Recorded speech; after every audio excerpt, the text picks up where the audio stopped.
Bangkok, Thailand, November 1971. The city breathes heat and motion.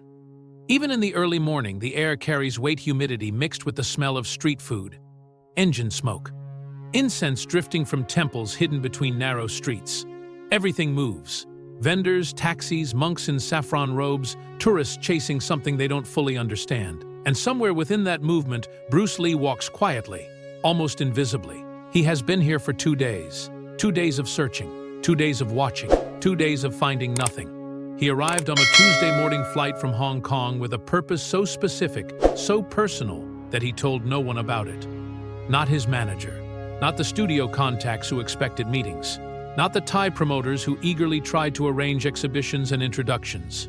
They assumed he came to observe, to explore Muay Thai, to satisfy curiosity. They were wrong.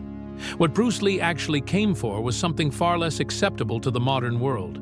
He came to find the best Muay Thai fighter in Thailand and fight him. Not for a crowd, not for money, not for reputation, but for truth. He wasn't interested in sport. He wasn't interested in rules, rounds, or referees. He wanted something raw, something unfiltered, something that hadn't been softened for audiences or shaped into entertainment. He wanted the original form, whatever remained of it, carried in the body of someone who had learned it before it became spectacle. And for 2 days, he has not found it. The first gym, the first place he visited was near Lumpanai Stadium. Famous, respected, established. The kind of place people mention when they talk about Muay Thai at its highest level. Inside, the fighters were impressive. Sharp technique, clean movement, conditioned bodies built through repetition and discipline. The rhythm of pads being struck echoed with precision. Bruce stood quietly at the edge of the training area, arms folded, observing. He watched footwork, timing, combinations, reactions. Everything was efficient. Everything was correct. And everything was wrong. Not wrong in execution, but wrong in essence. This was fighting shaped by rules. Training built for rounds, for judges, for scoring systems. The fighters moved within boundaries, invisible lines to find their decisions. Bruce didn't need more than an hour. He left without saying much. This wasn't what he came for. The second gym. The second place was different, smaller, harder to find. Recommended by a hotel clerk who noticed something in Bruce's tone when he asked his question. Not curiosity, something deeper. This gym sat in a neighborhood far from tourist paths. No signs in English. No polished image. Inside, the energy changed. Figures here weren't refined in the same way, but they were tougher, more direct, less concerned with appearance. Their bodies told stories of old injuries, worn joints, years of repetition without glamour. Bruce stayed longer this time. 2 hours. Listening, occasionally asking questions. The trainer was older, limited English, but experienced enough that words weren't necessary. He demonstrated instead small corrections, subtle shifts, efficient movements. There was knowledge here, real knowledge, but still, not the thing Bruce was searching for. Finally, he asked the question more directly. Is there someone better? The trainer paused, then shook his head. He said something in Thai. Bruce didn't understand the words, but he understood the meaning. Not here. Day 3, the sound on the third morning, something changes. Not through information, through instinct. Bruce is walking through the older part of the city when he hears it. A sound, sharp, rhythmic. The unmistakable crack of impact, not casual training, not exercise. Real striking. The kind of sound that carries intention. He stops. Then follows it, down a narrow street away from open traffic, past buildings that have aged without renovation, into a space that doesn't announce itself. There's no sign, only the sound. He steps inside. The gym without a name, the space is small, hot. Air is thick with the smell of sweat absorbed into wood, leather, and concrete over decades. 6 fighters are training. A single coach moves between them. No wasted motion, no unnecessary instruction. Everything he does is precise. Bruce stands near the doorway. He doesn't speak. He watches. 10 minutes pass, then 20, then 40. He studies patterns, movement relationships, timing exchanges, energy flow. The coach notices him early but ignores him, and Bruce appreciates that. He didn't come here to be greeted. He came to observe. Samchi. After the session ends, the coach approaches him. Up close, he looks around 50, compact, weathered. His hands are thick at the joints, knuckles scarred, the kind of hands built through years of contact, not theory. His name is Samchi. His English is limited but sufficient. They sit on a wooden bench against the wall. The gym quiets around them. Fighters wrap their hands, drink water, move through routines between sessions. Bruce asks the question again, but this time it's refined. There. I'm looking for the best Muay Thai fighter in Thailand. He pauses. Not the stadium champions, not famous names, the real best. Samchi doesn't answer immediately. He studies Bruce. Not his words, but his intent. Then he asks, why? Bruce doesn't hesitate. Because I want to fight him. Silence. Not for competition, not for show. Another pause. I want to understand what he knows. Samchi nods slowly. Something in that answer satisfies him. He looks away for a moment, thinking, weighing something internal. Then he speaks. The name there is one man. Bruce remains still, listening. His name is Krutheep. The pause. He is 75 years old. Bruce says nothing. He was the greatest fighter I ever saw. Samchi's voice carries weight now, not exaggeration, not storytelling. Memory. I have been in Muay Thai since I was 6 years old, he continues. My father trained. I watched. I learned. I saw many fighters. Another pause. I never saw anyone like him. Bruce leans slightly forward. Not visibly, but internally, his attention sharpens. Samchi continues. He fought for 40 years. From 15 to 55. No one beat him. Not in the ring, not outside it, not in challenges, not anywhere. I saw him 3 times, Samchi says. When I was 12. When I was 16. When I was 22. Each time, his voice slows slightly as if replaying something difficult to explain. Each time, I understood less. Bruce's eyes narrow slightly. That matters. He did not fight like other fighters. He used techniques, but not like others use them. He did something else. Samchi shakes his head slightly. I have spent 30 years trying to understand it. I cannot. The temple. He finally speaks. Where is he? Samchi hesitates. Not out of uncertainty, but out of responsibility. He does not fight anymore, he says. He does not teach. He left that life 20 years ago. Bruce listens carefully. He lives at a temple, north of the city. No one bothers him. Another pause. He made that clear. Bruce nods, then asks the only question that matters. If I go, will he see me? Samchi considers this seriously. I don't know. He is not a cruel man. But he may say no. And if he says no, that is the end. Bruce accepts that immediately. No argument, no negotiation. But inside, something else is already forming. Because he understands something Samchi hasn't said. Fighters don't stop being fighters. Not completely. The body remembers. Always. The warning before Bruce leaves, Samchi adds one more thing, quietly. If you find him, and if he agrees to fight, he looks directly at Bruce. Pay attention to everything, not just techniques. Everything. Bruce nods. Samchi continues. The way he stands, the way he breathes, the space around him. A final pause. He does not fight like other people. Another pause. He fights like water. Bruce takes the map Samchi draws for him, rough lines, landmarks, notes written carefully. He folds it and places it in his pocket. Then he steps back out into the Bangkok morning. This time something is different. The search is no longer wide. It has direction, a single point. And Bruce Lee walks toward it quietly, precisely knowing that whatever he is about to find will not be simple, and may not be what he expects. The journey out of Bangkok begins with noise. Engines, voices, the constant friction of a city that never truly pauses. Bruce takes a taxi for the first part. The driver doesn't ask many questions, just glances at the hand-drawn map, nods once, and pulls into traffic. At first, nothing changes. The same crowded roads. The same dense movement of people and machines layered over each other without clear order. Buildings stacked close together. Signs in Thai script flashing past the window. But gradually, almost imperceptibly, the city loosens its grip. The traffic thins. The buildings lower. The sounds soften. By the time Bruce steps out of the taxi, the air feels different, cleaner, older. He pays the driver, folds the map back into his pocket, and continues on foot. The road narrows into a lane, then into something quieter still. There are fewer people here. The pace is slower. The urgency of Bangkok fades behind him with each step. He walks the final 20 minutes deliberately, not out of necessity but intention. He wants to arrive fully aware of where he is. The afternoon sun hangs high, warm but not overwhelming. Air carries the scent of earth, leaves, and faint traces of incense drifting from somewhere ahead. Then he sees it, a low stone wall aged and softened by moss. A simple gate open, no guards, no signs, nothing announcing importance. But the moment Bruce stops in front of it, he feels it, a shift, the kind that cannot be explained, only recognized. A stillness that has been cultivated over time, sustained, protected. He stands there for a few seconds, not hesitating, acknowledging. Then he steps inside. The courtyard is small, Stone underfoot old, worn smooth by years of use. Clean, carefully maintained. 3 monks move through the space. Their movements are unhurried, precise. Every action intentional. No wasted motion. Bruce notices this immediately. It reminds him of something. Not technique, but something deeper than technique. And then he sees him, at the center of the courtyard, sitting on a low wooden stool, drinking tea. Kru Theep, the old man, is smaller than Bruce expected. Maybe 5 feet 4 inches. But there is nothing fragile about him. His body is lean not from age, but from a lifetime of use reduced to essentials. His face is deeply lined. His hair white and cut short. But it's his hands that stop Bruce, scarred across the knuckles, thick at the joints. Not the hands of someone who stopped long ago.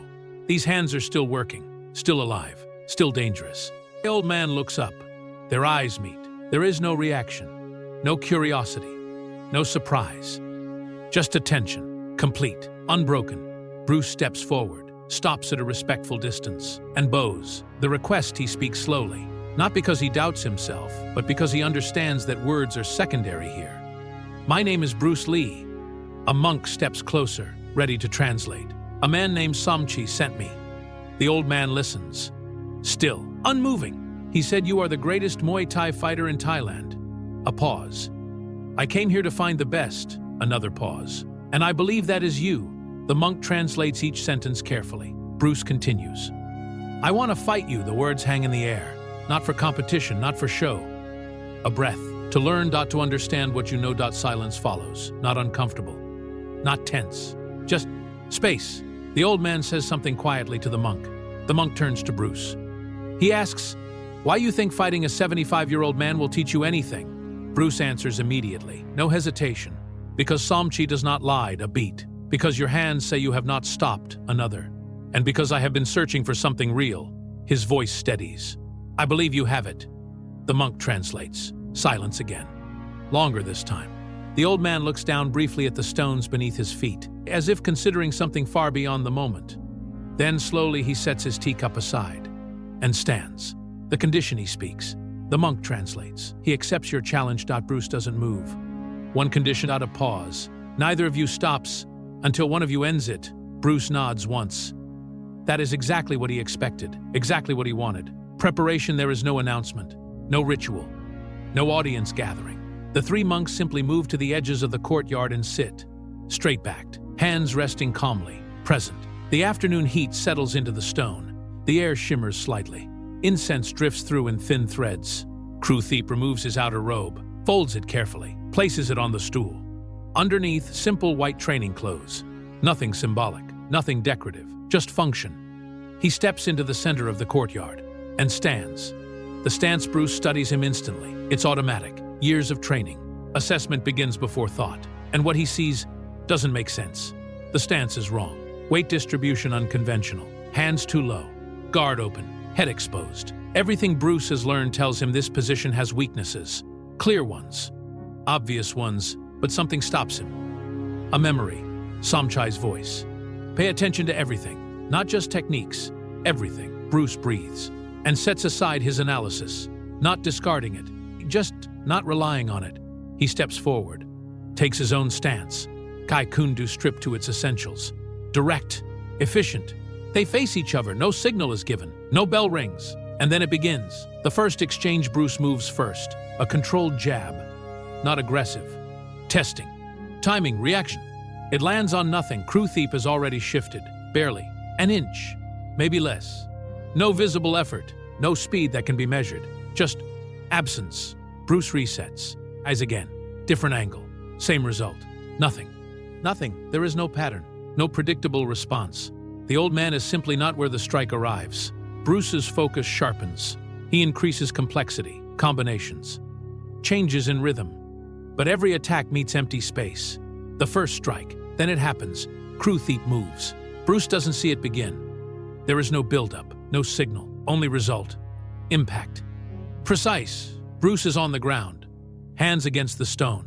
Breath interrupted. He stays there for a moment. Not hurt. Not confused. Processing. Reconstructing. Where did it come from? He replays the sequence. Frame by frame. There is no answer. No entry point. No visible transition. He stands. Looks at the old man. Kru Theep hasn't moved. Not really. He's just there, waiting. The pattern of falling Bruce attacks again. Harder now. More committed. He is struck again. This time an elbow, from an angle that should not exist. Down again, he rises. Again. Time stretches, minutes pass. Then more. There is no conversation, no acknowledgement, only movement, and stillness, and impact. 9 times 25 minutes. 9 times Bruce Lee goes down on the courtyard stones. Each fall different, each impact precise. Never excessive, never wasteful, and every time he rises. Not from pride, not from refusal, but from understanding. Something is happening here. Something more valuable than victory, more important than winning. This is education, the most direct kind. And he refuses to leave it unfinished. The breaking point on the 9th fall, he stays down longer. His cheek rests against the cool stone. The world narrows. Sound fades. Breath becomes the only rhythm. And his mind is still moving, analyzing, reconstructing, adjusting, searching for answers. And then he sees it. Not the opponent, not the technique, but himself. From the outside, he sees the process, the thinking, the calculation, the endless movement of thought trying to keep up with reality. And suddenly he understands. That movement is the problem. Every thought takes time, microscopic, but real. And in that time, Krutheep is already somewhere else. The mind is not helping. It is delaying. The mind is the cage. Bruce breathes. Deep, slow. And something loosens, not forced, not controlled, just released, like a hand opening. Thought fades, not completely, but enough. What remains is something simpler, clear, awareness, without commentary, presence. He opens his eyes, and for the first time he sees, not angles, not openings, not strategy, just what is an old man standing in front of him. Calmly, no urgency, no plan, just readiness. Krutheep watches him. Something has changed. Much is clear, but nothing is said. Nothing is acknowledged. They face each other again. And this time there is no separation between seeing and moving. No delay, no analysis, only action. They stand facing each other in the courtyard. No tension, no anticipation. Only presence. The air feels different now. Nothing in the environment has changed. The same heat, the same drifting incense, the same quiet attention of the monks seated along the wall. But something fundamental has shifted, not outside, inside. The moment without thought, Bruce does not think. For the first time since the fight began, there is no analysis running beneath the surface. No calculation of angles, no prediction of movement, no adjustment based on previous mistakes. There is only awareness. Direct. Krutheep moves. And Bruce moves with him. Not reacting, not responding. Continuing, like two currents meeting within the same flow. There is no separation between perception and action, no gap, no delay. The opening appears, not created, not forced. It was always there, but before it was hidden behind thought. Now it is obvious. Bruce's right leg rises, no preparation, no conscious decision, just movement. Clean, exact. The kick lands. Impact. Krutheep goes down. Not violently, not dramatically, just complete. A single moment resolving itself. The courtyard becomes still. Completely still. The monks do not move. The incense continues to drift. The sunlight shifts slowly across the stone. Time does not pause, but it feels like it does. After the fall, Bruce remains standing, breathing, not celebrating, not analyzing, just present, feeling the weight of everything that just happened, every strike, every fall, every moment of confusion, settling into place. Krutheep laughs. At first, it's quiet, barely audible. Then it grows. Warm, genuine, not mocking, not dismissive, appreciative. He sits up slowly, placing one hand against the stone for support. Bruce steps forward immediately, offers both hands. Krutheep accepts them. Not as weakness. As acknowledgement, they stand together, facing each other again. But now everything is different. The explanation, a monk steps closer. Krutheep speaks, slowly. The monk translates. For 25 minutes, you fought with your mind out. Bruce listens, completely still. I have watched fighters for 60 years, the old man continues. I have never seen a mind like yours. A pause. Fast, precise, highly trained. Another pause. But it was also your prison. Bruce does not react. He understands. Every time I struck you, Krutheep says, your mind paused to understand. A slight movement of his hand. And in that pause, I was already gone. The monk's voice remains calm, steady. You cannot hold water by closing your fist. You cannot catch what has already passed by analyzing how it left. Silence follows. The words settle. The shift crew thief looks directly at Bruce. The last movement was different. A longer pause. I felt it before it arrived, not because it was slow, because it was true. The monk hesitates slightly, searching for the right words. When something comes from beyond thinking, it carries a quality. Another pause. I have felt it perhaps 20 times in 60 years. From men who spent their lives learning to step aside from themselves. He studies Bruce's face. You found it today. After 25 minutes. A faint smile. In 60 years, I have not seen that before. Recognition. Bruce bows deeply, holding it longer this time. He rises, his voice is quiet. I came here looking for the best Muay Thai fighter in Thailand. A breath. You gave me something more than Muay Thai. Another breath. Something I have been trying to understand for years. Crew thief makes a small gesture with his hand. Dismissive but not disrespectful. I gave you nothing. The monk translates. You already had it. A pause. You have carried it for a long time. His eyes soften. Today, you remember. Tea and silence. The monks bring tea. Simple cups. No ceremony beyond the act itself. Bruce and crew thief sit on wooden stools. The fight is over. But something more important has just begun. They sit in silence at first. Not awkward. Not empty. Full. The kind of silence that contains understanding. Then crew thief begins to speak again. The teaching. The monk translates slowly, carefully. Crew thief speaks of Muay Thai not as sport, but as something older, something deeper. He talks about the time before stadiums, before rules shaped the art into something measurable. He speaks of warriors, of teachers who trained him when he was young, men who carried knowledge passed down through generations. Knowledge that was never written, only embodied. He describes fighting that had no structure imposed from outside, only what worked, only what survived. Bruce listens without interruption, absorbing, recognizing. Same truth as crew thief continues, something becomes clear. The words are different, the language is different, the tradition is different, but the truth is the same. The same understanding Bruce has been circling for years. In his notes, in his teaching, in his search. Now spoken from another path, another life, another system, two directions, one destination. The body's intelligence, the body knows, crew thief says. The monk translates. But the mind interferes. He taps his chest lightly. Knowledge is here, but control comes from here. A pause. And control creates delay. Bruce nods slightly, not agreeing. Recognizing, you must become quiet, the old man continues. Quiet enough to hear what is already there. Water. Crew thief lifts his cup, looks at the tea inside. Water does not think, he says. It does not decide where to go. It moves, it adapts. It finds the path. He looks at Bruce again. That is why it cannot be stopped. A faint smile. You tried to stop me. A pause. With your mind. Another pause. But water does not fight that way. The gift, the light begins to change. Afternoon softens toward evening. Shadows stretch across the courtyard. The air cools slightly. Time passes without being measured.